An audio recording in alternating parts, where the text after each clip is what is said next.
buenas tardes, amigos nuestros. Estamos saludándoles en Alternativa, un cambio en tu vida. Hoy con la ausencia de nuestra querida compañera Mari Carmen Amo, a quien, bueno, el clima ya le afectó. Prometió estarnos viendo esta tarde. Desde aquí le mandamos un saludo muy cordial y esperando que pronto estés en actividad, Mari Carmen. Estamos con el frente frío número, 28, 29 y nos está afectando, bueno, a los que no estamos acostumbrados a los fríos intensos o cuando nos descuidamos o algo por el estilo. Pero estamos saludándonos con mucho gusto. Sergio, muy buenas tardes, muy bien acompañado por ahí. Nueva integrante. Nueva integrante nos va a acompañar, ¿cómo se llama? María del Rosario. María del Rosario, también te afectó el clima. Ah, sí. Te escuchamos. Bueno, pues con permiso también. Aquí a nosotros estamos de salida. Ah, bueno. Bueno, y vamos a presentarnos. Yo soy José Luis Vara y tenemos la grata presencia de Adolfo nuestro amigo González compañero. Zamora, a sus órdenes. Y vamos a hacer una... A ver, no escuchamos tu primer nombre. Adolfo González Zamora. Adolfo a sus González órdenes. Zamora. Te acaban de ver nuestros amigos y prácticamente pues te raptamos para que te quedaras con nosotros aquí en el programa. Le mando un saludo a Carmen. Nos ha planteado que cuando sea necesario apoyarlos, yo te lo dije, cuando requieran un apoyo, estamos para ser solidarios. Y estábamos hablando de los fríos, y si hay un continente frío ahorita es Europa. Sí. Y me comentabas que estuviste por allá, ¿no? Estuviste haciendo algunos viajes por esa Alemania de Beethoven, de Sí. Schubert, Hombre. de Marx, de Engels y de un Sí. sinfín de miles de artistas científicos. Porque si algo ha hecho el pueblo alemán, no solamente es a Hitler y al nazismo, también ha aportado a la humanidad. Sí, No, fíjate no, que... no es a Angela Merkel, es a la clase trabajadora alemana. Sí, ahorita que mencionas a Hitler, platicando con pues alemanes precisamente, no, yo en alemán no te entiendo no más que el Guten Tag y cosas por el estilo, pero por medio de intérpretes o de alemanes que han estado aquí en México también y que regresan a su tierra y que hablan muy bueno, tienen buenos antecedentes y buenos recuerdos de México, afortunadamente, cuando llegan a México, pues al principio sienten que nuestra comida es un poco agresiva por la cuestión del picante, pero Bueno, los españoles, ¿no? igual, pero luego se acostumbran, ¿sí? Dicen que el hombre se acostumbra a todo menos a no comer, y entonces no pueden pasársela aquí con puros alimentos importados, en fin. Y cuando hablan acerca de Hitler, que sale el tema, no lo dicen por su nombre, sino que dicen nada más, el señor del bigotito. Y el señor del bigotito. Sí, está prohibido. Pero fíjate que me llama la atención que, aunque estés en una casa, en un lugar cerrado, pues tal vez, no sé si se los impusieron desde jóvenes o desde niños, y entonces nada más dice, sí, el señor del bigotito, bueno, pero también hizo estas cosas, esto por aquí y por allá, pero fue una de lo que me llamó la atención. Te comentaba también cuando va uno en plan de paseo de turista, pues ves las cosas bellas de un lugar, pero en el caso de nosotros, yo creo que tú también dices, no todo debe ser perfecto, hay algo en lo cual se debe de notar también la miseria. Todos los países tienen su punto óptimo y también hay miseria, y sabemos también que hay problemas. Ha permeado este sistema económico, entonces ninguno está exento. El neoliberalismo, o sea, la privatización de todo. Sin embargo, nos encontramos para allá que las autopistas o las carreteras que son autopistas como las de nosotros, pero creo que mejor elaboradas, planeadas de otra manera, en donde no tienes dificultades cuando vas a ingresar a la autopista, porque tienen señalado a quienes van a entrar para que no venga alguien atrás de ti o tengas que estarte asomando, ¿no? Hay entrada, como una entrada ya natural, digamos, para que entres a la autopista. Las mismas no te cobran. Hasta estos momentos no cobran el peaje. Están en esa transición de si cobran o no cobran porque por ahí llega la mercancía. Tú sabes, hay tratados como tenemos nosotros aquí, el Telecán y demás. Ellos también tienen tratados con Francia, con España, etcétera. La misma y moneda. llegan ahí y utilizan sus carreteras, los trailers y demás. Y entonces dicen, bueno, vienen y nos arruinan nuestras carreteras y no les cobramos nada. Le estamos dando todas las facilidades. Entonces están tratando de ver cómo le hacen para cobrarles, cuando menos, a los trailers de otros países. Pero como tienen tratados, ese es el nudo gordiano que tienen en estos momentos. Y hablando de Hitler, las primeras autopistas construidas en el mundo las hacían en su régimen, pero tenían una finalidad estratégica, eran los caminos para la guerra. Sí. O sea, eran autopistas que llegaban a Francia, que llegaban a Austria, que llegaban a Polonia, porque Hitler, sí, construyó, en su época se creó el bochito, Sí. que es el casco alemán. Si uno ve el casco alemán de los soldados, es el bochito, que Hitler le llamaba el coche del pueblo. Sí. Aquí el pueblo alemán es un pueblo muy culto, es un pueblo muy trabajador. En esa época estaba muy dividido. Había socialdemócratas, había comunistas, estaban los nazis. Y siempre me he puesto a pensar, ¿por qué ese pueblo tan culto le rindió de manera delirante un gran apoyo a Hitler? Y luego, terminada la guerra, ese pueblo que se convirtió hasta en soberbio, ese pueblo que se convirtió en la raza, según los nazis, superior, La raza pura. dijeron que no sabían nada. Fíjate que ese punto que tratas, los historiadores y yo creo que estudiosos de diversas disciplinas se encuentran todavía con esa incógnita que no han sabido explicar. Te dicen, bueno, las condiciones históricas, cómo estaba Alemania y todo lo demás, pero no han podido dilucidar, dar a entender esa parte que comentas, cómo, si ves la biografía de Hitler, no era un hombre exitoso. ¿No?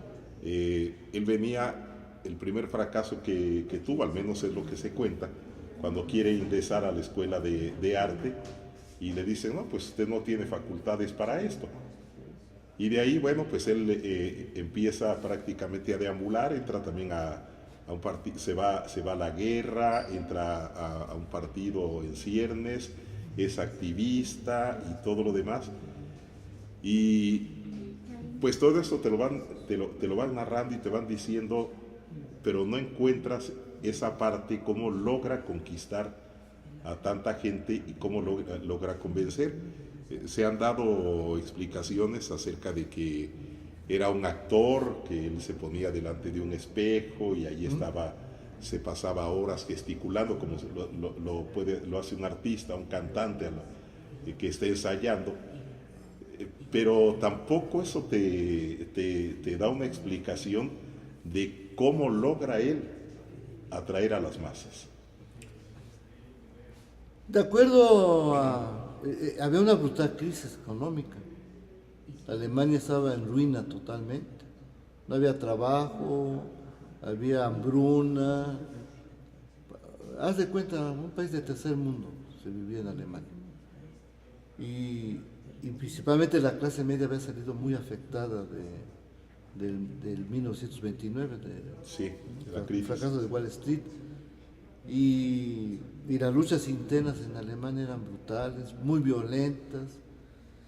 Y necesitaban los alemanes alguien que los guiara. Los comunistas tuvieron posibilidades de tomar el poder, no lo aprovecharon, no se aliaron con los socialdemócratas, y Hitler llega al poder no por la vía de un golpe militar, llega por la vía electoral. Sí. Eso casi nadie lo conoce. Llega por la vía electoral, luego impone su poder del terror. Entonces, de acuerdo a los psicólogos, dice que cuando se impone el aspecto del terror, el ser humano se mecaniza, y que posiblemente el pueblo alemán se mecanizó y quedó su ideal en una figura de una persona que no daba el aspecto de ser un ario, porque de acuerdo a los fisiólogos alemanes, el ario era de ojos azules, era alto, cabello rubio, fuerte. Hitler tenía el cabello negro. Y Hitler no, además se sospecha que tenía descendencia judía. Sí, hasta el apellido. Pero, repito, esos miles y millones de alemanes, nomás hay que ver los discursos delirantes de Hitler y la actuación del público. He hecho una comparación de un concierto de los Beatles, sí, en las multitudes, con lo que habla Hitler, y el actuar del público. Con los Beatles se desmayan las chavitas, y con Hitler también. Entonces, la psicología de las masas. Él, como tú lo decías, buen orador, eso nadie lo puede negar, fue buen orador, aunque su lenguaje era de la muerte, atrajo. ¿Y qué hizo Hitler para que el pueblo alemán lo aceptara? Utilizó la propaganda. Hizo una cosa que pocos conocen. Rompió con el capitalismo tradicional y adoptó la misma política de Roosevelt, la política del capitalismo de Estado. O sea, que el Estado se hiciera cargo de toda la cuestión de la productividad y que no fueran gerentes de las compañías. Roosevelt, cuando estaba la gran crisis del 29 y estaba a punto Estados Unidos de quebrar en todos los aspectos, además la posibilidad de que llegara el socialismo, él metió la economía de Keynes, que es el Estado como rector de la economía. El Estado tiene que hacer infraestructura, el Estado tiene que construir puentes, tiene que construir escuelas, etcétera, etcétera. Eso lo adoptó Hitler. Sí. Pero Hitler se fue y sometió al capitalismo, a los capitalistas. Siguió el sistema capitalista fascista, pero el capitalista alemán estaba sometido por el aparato nazi. Aquel capitalista alemán que se salía de la tangente, lo mataron. Entonces, eso lo conocen pocos. Hitler no fue el que metió la barbarie del capitalismo, aprovechó el capitalismo para hacer su guerra y para destruir el mundo. Entonces, todavía en la provisión, cuando triunfan los aliados y se firma el Tratado de Yalta,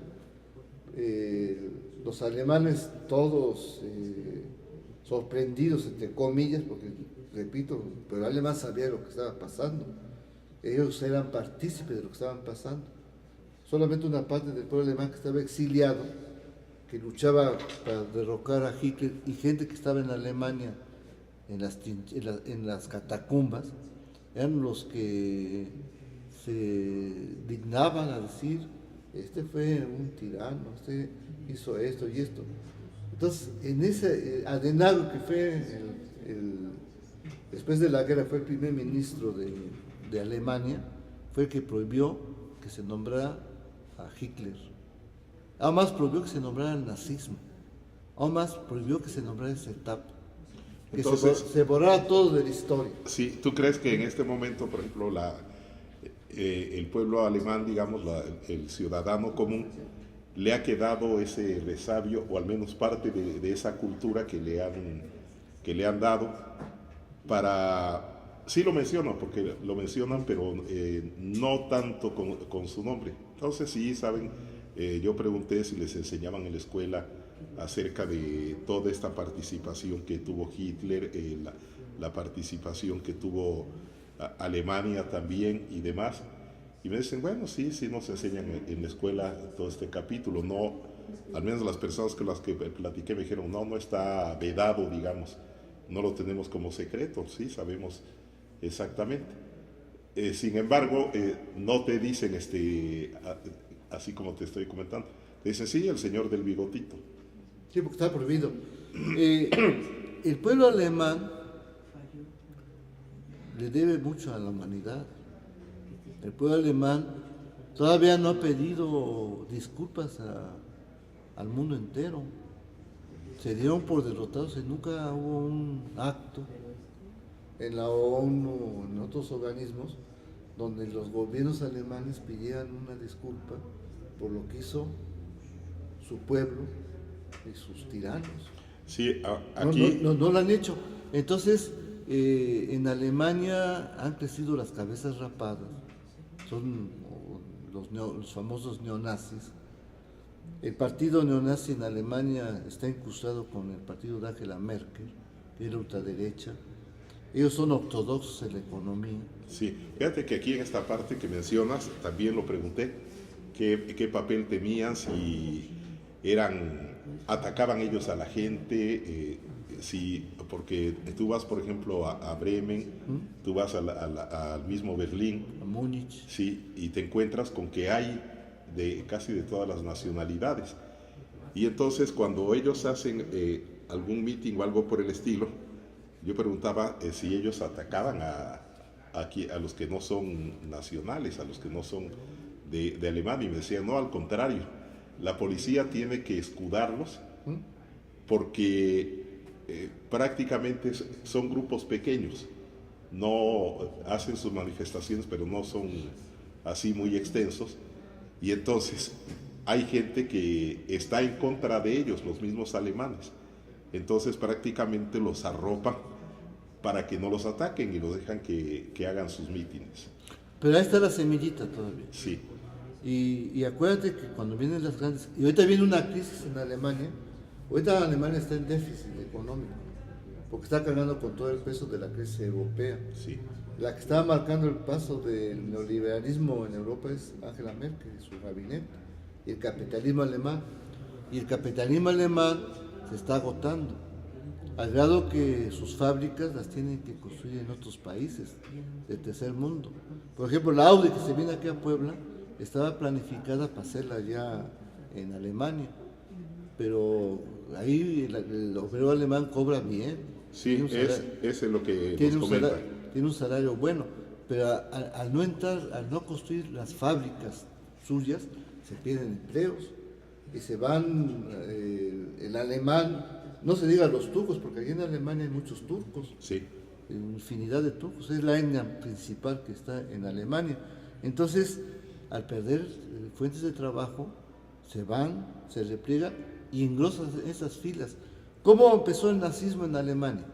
Y no es que la historia se repita, el nazismo empezó con pequeños grupos, que los tiraban a locos, ¿no? Llegaban a los actos y atacaban, en esa época atacaban al comunismo, no tanto a las razas, eran a los comunistas. Sí. Cuando nació el aspecto racial, fue fundamentalmente cuando escribió Mi lucha Hitler contra los judíos, que eran sus enemigos de raza fundamentales. Y obviamente ellos eran la raza superior. Pero ahorita, esta Alemania muy moderna, como la tenía Hitler, porque así la tenía Hitler. Industrial. Digamos. Industrial. Sí. Los Krupp todavía siguen existiendo. Esa familia capitalista que tanto apoyó a Hitler, los dueños del acero de Alemania, sigue teniendo poder allá en ese país, que te digo que es de claroscuros. Alemania es de los grandes hombres. Ahí estuvo, y vuelvo a recalcar, nació Carlos Marx y Federico Engels. Engels fue burgués, su familia de Engels era de los capitalistas más importantes de Alemania. Sí, y era el que apoyó a Carlos Marx. Entonces, cada vez estaba en dificultades económicas, que siempre estuvo. Y murió por eso, sí. ¿no? En la gran pobreza. Entonces, ese pueblo de claroscuros, ese pueblo que tanto nos ha enseñado, tiene una mentalidad que viene desde el pasado, ¿no? Los germanos, los bárbaros, Los romanos le decían a los germanos los bárbaros, son los bárbaros. Los comparaba con Atila, eran casi tan bárbaros como las legiones de Atila, o Gengis Khan, etcétera, Sí. etcétera. Alemania se empieza a reconstruir como Estado después en el siglo XIX, porque cada Múnich, Bremen, todo eran como estados dentro del Estado. Cada quien tenía su aduana. Había reinados, muchos reinados. Tenía su aduana, etcétera, Sí. etcétera. Y fue la guerra franco-prusiana, en 1970 y tantos, la que hizo pensar a los alemanes que tenían que quedarse como Estado único. Y es cuando aparece la gran Alemania. Y dueños del acero, y dueños del ferrocarril, y dueños de... ¿Y quién hace la Primera Guerra Mundial? ¿Qué le pasa a Alemania? Que Alemania, por esa misma situación de estar súper dividida, como estaba dividida Italia, en provincias, y Garibaldi hace la República, los alemanes, Bismarck, que es uno de los fundadores de la República del Weimar, se convierte en un país aislado, que no tiene territorios, que no tiene dónde sacar materias primas. Entonces, ¿qué hacen los capitalistas alemanes? Ir a buscar materia prima, pero todo está ocupado por los franceses, por los italianos, por los ingleses, por los holandeses, y no tienen territorio. Entonces, ¿qué planifican? Ya estaba repartido el mundo. Ya estaba repartido el mundo. Dice, la única manera que podemos quitar este territorio es haciendo la guerra. Y hacen la Primera Guerra Mundial los alemanes. Y aparece el famoso chauvinismo. Soy alemán y muero alemán y todo por Alemania. Y a pesar de todo eso, se dan otros grandes personajes. Por ejemplo, Rosa Luxemburgo. Y de una Alemania destrozada, de una Alemania que además no perdió la Primera Guerra Mundial porque fue un empate. O sea, fue un acuerdo para detener el avance del socialismo ruso. Acordaron que en Versalles que ahí quedaba la guerra, porque esa guerra de trincheras pudo haber seguido varios años más, ¿no? La termina y está destruida Alemania. Entonces Alemania es un pueblo muy trabajador, muy esforzado, y se levanta, pero les viene la crisis que te decía yo del 29 y otra vez están sin territorios. ¿Y qué es lo que busca Hitler? Dominar al mundo, obviamente, pero para dominar al mundo necesita materias primas, y las materias primas, ya hay un nuevo competidor que se llama Estados Unidos de Norteamérica, y hay un competidor en Europa que se llama la Unión Soviética. Y por eso los alemanes hacen la Segunda Guerra Mundial. Lo que no se está esperando es que puedan hacer la Tercera Guerra Mundial. Porque los alemanes tienen, de ahí salieron los grandes científicos para las bombas atómicas. Fueron los científicos alemanes que se fueron a Estados Unidos y se fueron a la Unión Soviética los que construyeron las bombas nucleares. Bueno, ahí podemos hacer una acotación. Podemos decir, no sé si estés de acuerdo, que hubo una especie de rapiña, ¿no? Sí. Es decir, llegaron los norteamericanos, los aliados, y Los llegaron los secuestraron. rusos, sabían el avance que tenía el pueblo alemán en el terreno científico y lo avanzado que estaban también en diversos aspectos. Los norteamericanos a los científicos, lo primero que hacen, ya casi los clasifican y se los llevan. Y los rusos ahora sí lo que pudieron agarrar en ese aspecto y también se los llevan. No se los llevan como ni presos ni nada por el estilo, sino se los llevan por ese conocimiento y por esos avances para poder ellos continuar. ¿Qué es lo que pasa? Los norteamericanos y su inteligencia saben que los alemanes están a punto de hacer la bomba nuclear. Entonces, como tú lo decías, Los cohetes. casi los secuestran y los llevan y los encierran allá aquí por Las Vegas, por Nevada, que es donde estaban los centros de experimentación, hasta que no hicieran la bomba nuclear. El primero en necesitar fue que fue el padre de de la energía atómica. Y este fue el maestro de todos los que estaban experimentando en Alemania. Entonces, hacen la bomba nuclear, hacen el experimento. Por eso ahorita está la falla de San Andrés, porque todos los experimentos de las bombas nucleares y atómicas las hacen en esa parte de Nevada, esa parte de cercana a Texas, y que llegaron a fracturar la corteza. Y todo el mundo decía, los que sabían, no podemos usar esta bomba. Pero el militarismo norteamericano dice, hay que aumentarla con Japón, que nos va a costar 1 millón de muertes más, porque invadir Japón es enfrentarnos a un pueblo fanático, a un pueblo que se muere por su emperador. Mejor les aventamos las 2 bombas atómicas en Hiroshima y Nagasaki, pero es producto de la inteligencia alemana. Y obviamente los científicos alemanes no la hacían para destrucción, la hacían para que esa energía tan poderosa pudiera servirle a la humanidad. Pero desgraciadamente fue la mentalidad norteamericana que se juntó con la nazi. O sea, los norteamericanos adoptaron la ideología hitleriana de destrucción, y en lugar de hacer un bloqueo a Japón, a la isla, aventaron las bombas, creando una era de terror que hasta la fecha sigue existiendo hoy en día. Porque no podemos imaginar el día que el capitalismo esté cayendo. Y ya está cayendo. Está cayendo. Pero cuando ya esté... Aunque se resiste y los coletazos vaya. En una cuestión de aniquilamiento. ¿Qué irán a hacer esos capitalistas que ven perdido todo? Entonces no lo sabemos. Y muchos dicen, Slim es el hombre más rico del mundo. Y muchos dicen, no, los hombres más ricos del mundo están en Alemania. Sí. Están en familias que son de origen además judío, porque los judíos regresaron a Alemania después de la Segunda Guerra Mundial, para transcurrir de los años, a restaurar sus compañías. Y hay muchas compañías alemanas que son de judíos alemanes. O sea, el judío alemán no tenía tanto la religión judía, era más que nada de origen judío, no tenía las sinagogas. Fue la locura de estos nazis que hicieron ver a todos como fanáticos de la religión y como enemigos de la superraza. Sí. Pero no eran fanáticos de la religión. No, de ahí salieron los Rothschild, precisamente, ¿sí? Que son los banqueros que en la actualidad también, han dominado. Y siguen dominando. Los Dupont.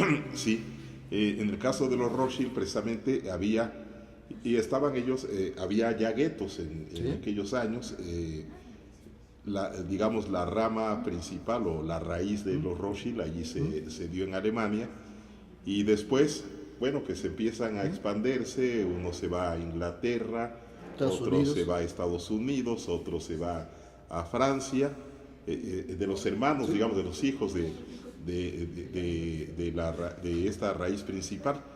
Y llama la atención de que entre el plan que tenían los Rothschild, no sé, y lo deben seguir manteniendo, es que se heredaba a los hombres, a las mujeres no. ¿Por qué se hacía esto? Bueno, porque decía, con los hombres no va a haber problema con el capital que tienen, mientras que con las mujeres se lo van a trasladar a la persona con la que se casen, y se va a ir perdiendo el capital que tienen. Igual. Y los Rothschild le prestaban, y lo siguen haciendo, le prestaban lo mismo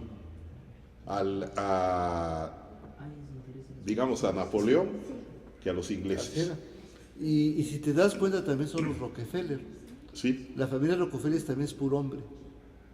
O sea, no hay ninguna mujer siendo dueña de un monopolio, de una corporación. Son puro... Y también se fueron a varios países los Rockefeller. Se fueron a Inglaterra, están en Alemania, etcétera, etcétera, etcétera. Y los dueños de las petroleras, los dueños de Exxon, de la Shell, son también de origen judío, la mayoría de ellos. Entonces, el capital, porque los judíos tienen la historia de haber sido los primeros comerciantes organizados. O sea, el comercio siempre ha existido, pero organizados, pues, que llegaron a dominar España, llegaron los jesuitas se volvieron comerciantes imitando a los judíos. El jesuita era un gran comerciante, Sí. pero los que se quedaron en España siguiendo los negocios de los judíos.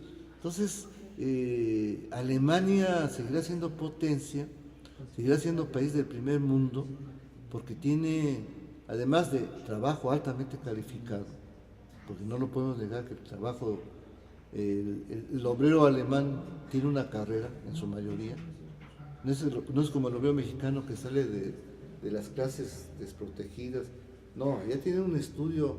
Uno para ser trabajador, por ejemplo, de la Volkswagen, tiene que estudiar ingeniería, cualquier tipo de ingeniería. Y ahorita tienen déficit en ingenieros. Sí, Sí, por lo mismo.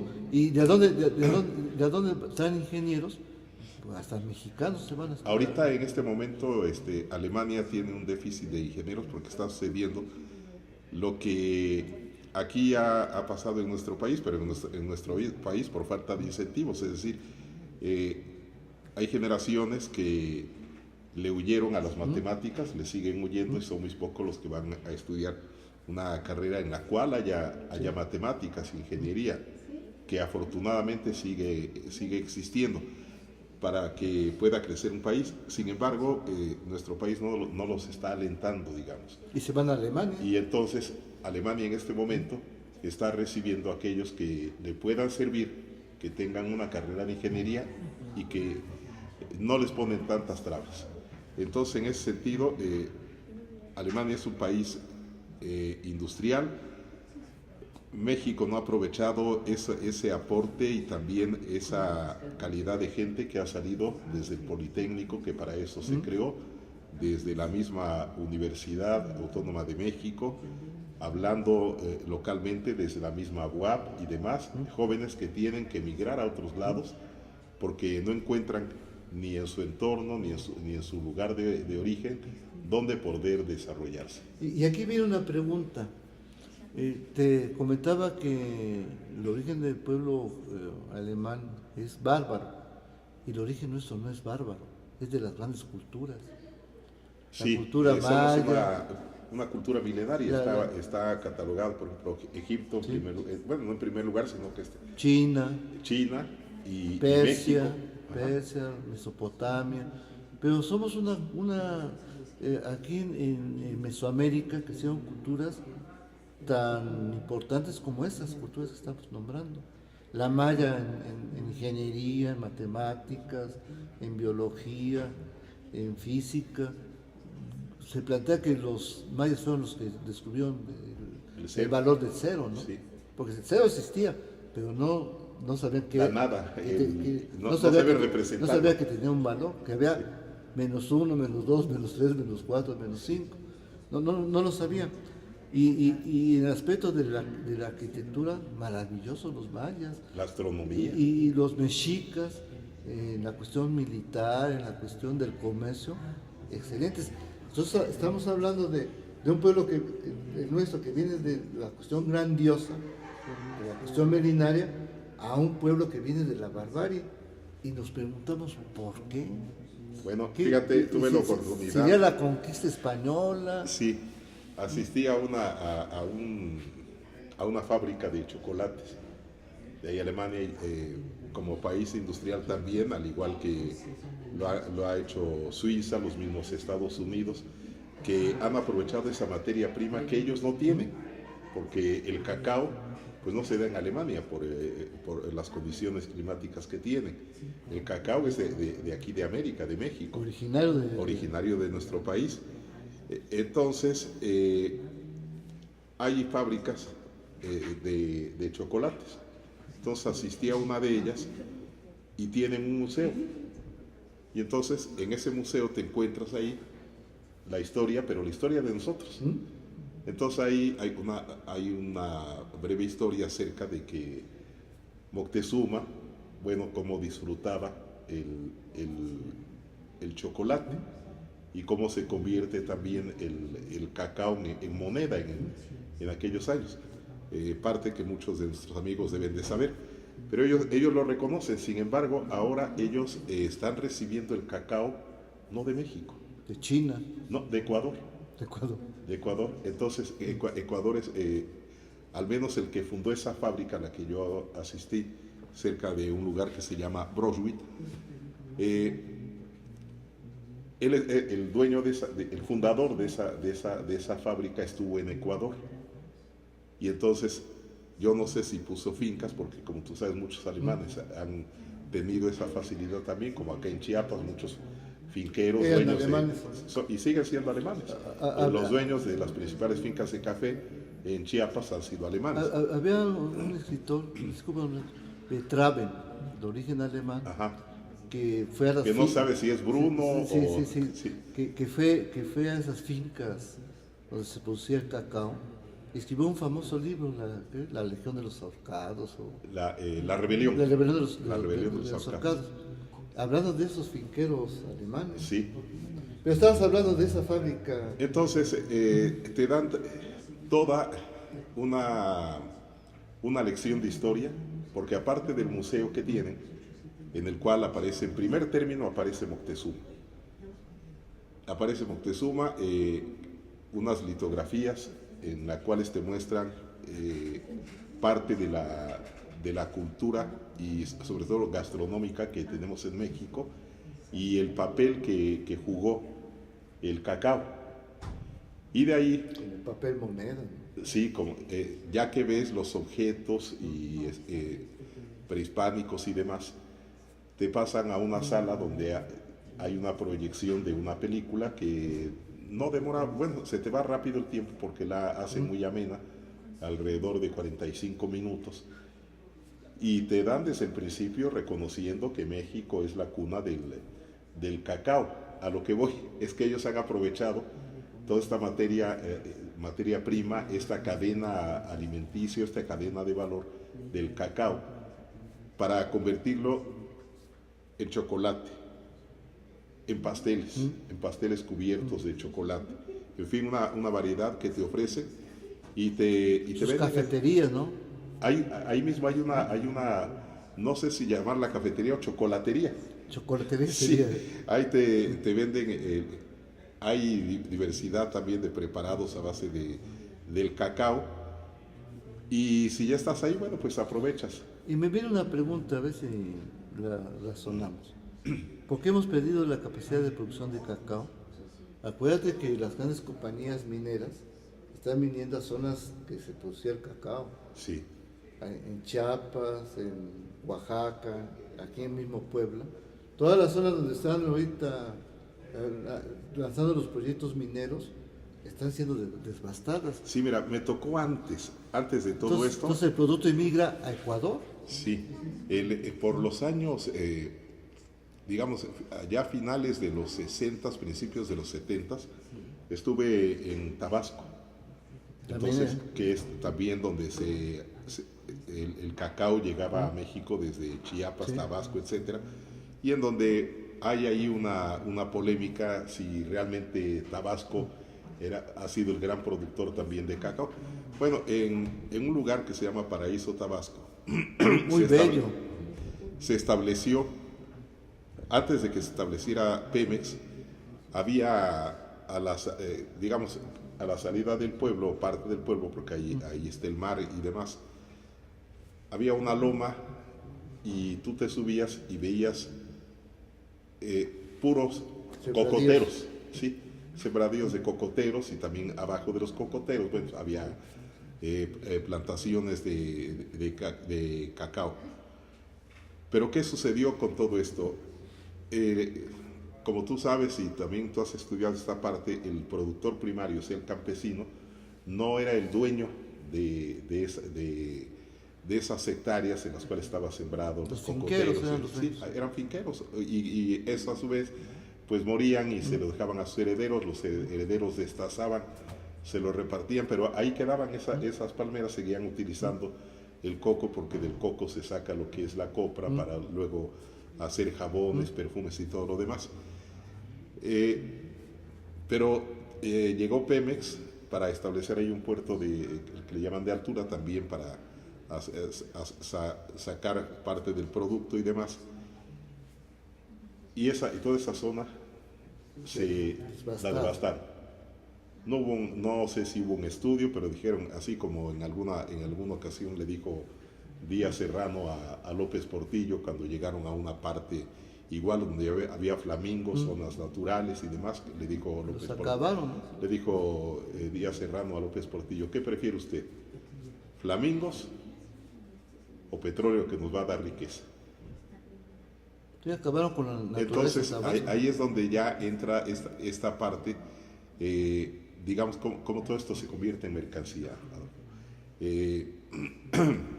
Hoy vamos a tratar un tema acerca del agua que nuestro invitado no llegó. Qué bueno que tú te quedaste con nosotros. Nos quedan 5 minutos. Nos quedan 5 minutos, bueno. Hablemos rápido del agua. Del agua, mira, allá por ejemplo... El agua se acaba, ya. 5 minutos, ¿no? Sí. Comentábamos aquí la vez pasada, así abuelo de pájaro también con Mari Carmen, acerca de que allá el agua en Alemania y en otros países, incluso en Estados Unidos, se bebe directamente de la llave. Existe la garantía oficial acerca de su potabilidad, entonces tú no tienes necesidad de estar comprando el agua embotellada. Se compra en casos extremos, pero en tu casa no necesitas tener el agua. Que así como la tenemos aquí, que tienes que comprar los garrafones de agua, o si sales, porque sabes que ahora ya ni en un restaurante te dan agua. Estuvimos el año pasado, a finales del año pasado, en uno de los últimos mítines de López Obrador, y se nos ocurrió a un restaurante y piden agua De botella. y la mesera no quiso llevar agua, aunque éramos varios, le dijimos, bueno, toma en consideración que somos alrededor de 20 que te estamos consumiendo, entonces no vas a perder nada con que nos regales un vaso de agua. Pues no accedió, porque dijo que el agua ya le dijeron, mira, ahí tienes agua de garrafón, nada más regálanos un vaso, no nos vas a regalar nada, los demás van a tomar refresco. Pues no accedió la mesera porque dijo que esa agua ya la tenían destinada para hacer una bebida. En fin, ya son pocos los restaurantes en donde te dan una botella de agua. En Cancún, en el aeropuerto, está costando el litro de agua 48 pesos en el aeropuerto.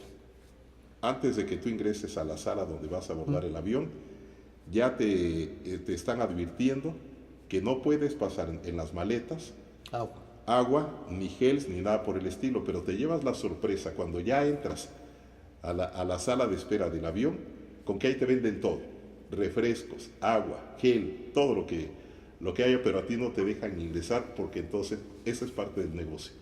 Afuera también el agua te cuesta lo mismo, es decir, donde está la venta de boletos y todo lo demás, te venden agua y refrescos, un refresco de cola, el que tú quieras, o una bebida, te cuesta 38 pesos, una botellita o una lata, 38 y 40 pesos. Y el litro de agua natural, te está costando allá 48 y 50 pesos en el aeropuerto. Aquí, en nuestra infancia, el agua también era potable.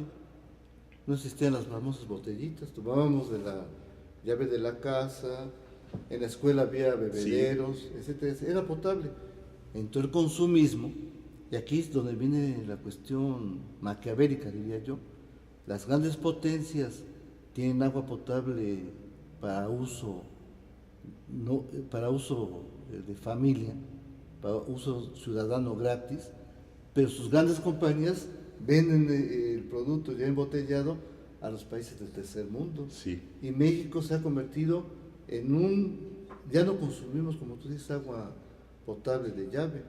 Todo es a través del cuartito de litro, del medio litro, del litro, de tantos litros, que además es un agua que está en contacto con el plástico, y el plástico es contaminante. Hay estudios que plantean que el agua embotellada puede ocasionar algunas enfermedades. Entonces, sufrimos el síndrome del tercer mundo. Alemania tiene agua para todo su pueblo. Estados Unidos tiene agua potable para todo su pueblo, porque ahí no se venden las botellitas. No. Pero nosotros, Brasil y otros países, somos los que consumimos grandes cantidades a la Coca-Cola, a la Pepsi-Cola, dos grandes compañías que están acaparando el agua a nivel mundial y están destruyendo el polo norte y el polo sur.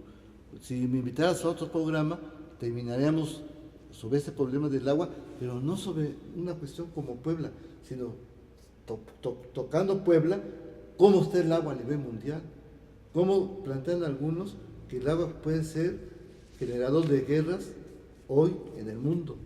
Si me invitaras a otro programa, asistiría para que entráramos de lleno a este tema tan delicado que nos está afectando seriamente a nosotros los mexicanos. Y recordemos cómo Bolivia tuvo su guerra de agua allá en la Cochabamba, sí, y lograron, bueno, no fue un movimiento de un año ni de dos, sino que fueron varios años hasta que pudieron ya acabar con esas compañías y correrlas prácticamente, desde compañías norteamericanas hasta españolas que estaban allí, ya atosigándolos precisamente con lo que estaba ocurriendo ya en nuestro país. Y para terminar, no comparemos a Evo con este miserable del copetón. Evo es un quechua, un hermano, un hijo de la madre tierra, un digno latinoamericano, un luchador incansable por su pueblo, y este miserable es un vende todo, ese aliado del imperialismo, no aliado, esclavo del imperialismo. Y cuando tú me invites, profundizaremos el problema del agua partiendo de Puebla a nivel mundial. Gracias por la invitación. Gracias por haber aceptado estar aquí conmigo. Y las charlas se hacen largas y se va el tiempo. Claro, estaremos nuevamente, y voy a tomarte la palabra para que estemos igualmente con Mari Carmen. Y por hoy pues ha sido muy agradable. También, fíjate cómo se nos fue el tiempo, ni se sintió. ¿De veras? Bueno, les esperamos la próxima semana en este mismo espacio. Gracias, Sergio, allá en la realización técnica, y a ustedes por acompañarnos. Muy buenas tardes, noches ya.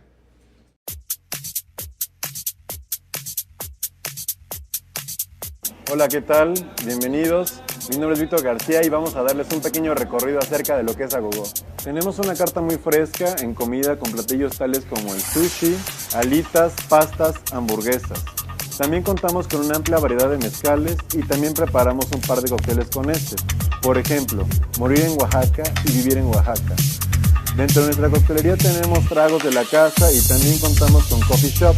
Así que amigos, los esperamos aquí en los siguientes horarios que aparecen en pantalla. Y recuerden, 3 Oriente 202, Centro Histórico Puebla.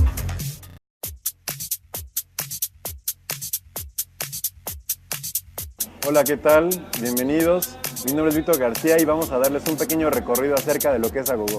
Tenemos una carta muy fresca en comida con platillos tales como el sushi, alitas, pastas, hamburguesas. También contamos con una amplia variedad de mezcales y también preparamos un par de cócteles con este. Por ejemplo, morir en Oaxaca y vivir en Oaxaca. Dentro de nuestra coctelería tenemos tragos de la casa y también contamos con coffee shop. Así que amigos, los esperamos aquí en los siguientes horarios que aparecen en pantalla. Y recuerden, 3 Oriente 202, Centro Histórico Puebla.